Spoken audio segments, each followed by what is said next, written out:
जय माता दी। हम सभी नवरात्रि का पावन त्योहार मना रहे हैं और भिन्न भिन्न तरीकों से माँ की भक्ति करके उनको प्रसन्न करने की कोशिश कर रहे हैं। लेकिन जैसा कि हम सभी जानते हैं कि 9 दिनों के लिए माता अपने भवन को छोड़कर अपने भक्तों के बीच आती हैं, उन्हें दर्शन देकर उनकी समस्त मनोकामनाओं को पूर्ण करती हैं।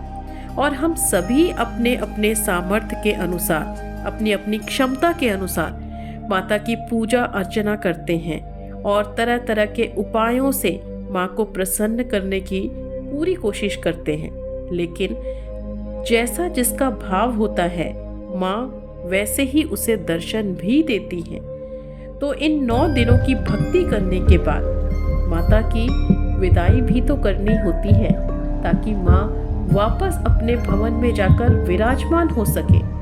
तो नवरात्रे के अंतिम 2 दिनों में देवी माँ की जगह जगह भंडारे होते हैं। तो वहीं इन 2 दिनों यानी कि अष्टमी और नवमी पर कन्या पूजन भी किया जाता है।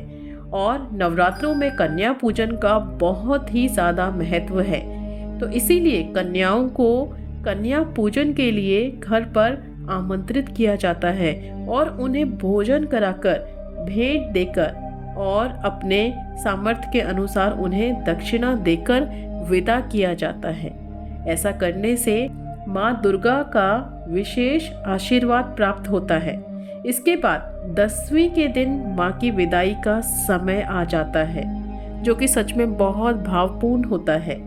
तो सही तरह से माता की विदाई करनी बहुत ज़रूरी है, ताकि अगली बार हम फिर से उन्हें बुला सके और उनका आशीर्वाद हम पर और हमारे परिवार पर सदा बना रहे और माँ भी खुशी खुशी अपने भवन की तरफ प्रस्थान कर सके।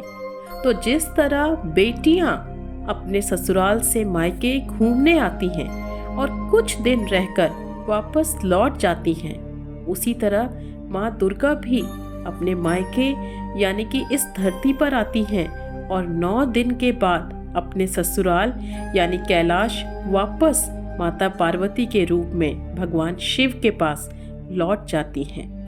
तो जिस तरह बेटियों को विदा करते समय कुछ खाने पीने का सामान और अन्य प्रकार की भेंट दी जाती है, उसी तरह माता को विदाई देते समय एक लाल रंग की पोटली तैयार करनी है।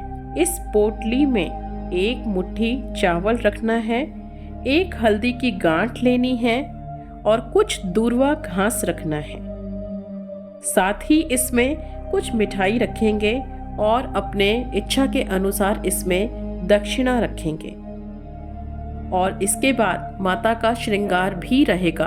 आप श्रृंगार में 5 वस्तुएं, 7 वस्तुएं, 11 या 16 अपने इच्छा के अनुसार उसमें श्रृंगार आप डाल सकते हैं। अब इन सबको पोटली में रखकर जब माता का विसर्जन करेंगे तो उसके साथ इस पोटली को भी विसर्जित करना है।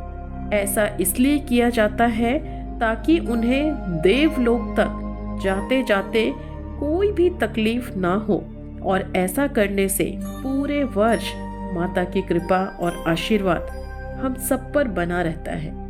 तो माँ दुर्गा को खुशी खुशी विदा करिए, ताकि आपकी समस्त मनोकामनाओं को वो पूरा करें। तो इस बार माता को खाली हाथ विदा नहीं करना है, ताकि अगली बार स्वयं माता खुश होकर आपके बुलाने पर चली आए। तो आप सबको दशहरा की बहुत सारी शुभकामनाएं। मिलते हैं अगले वीडियो में। जय माता दी।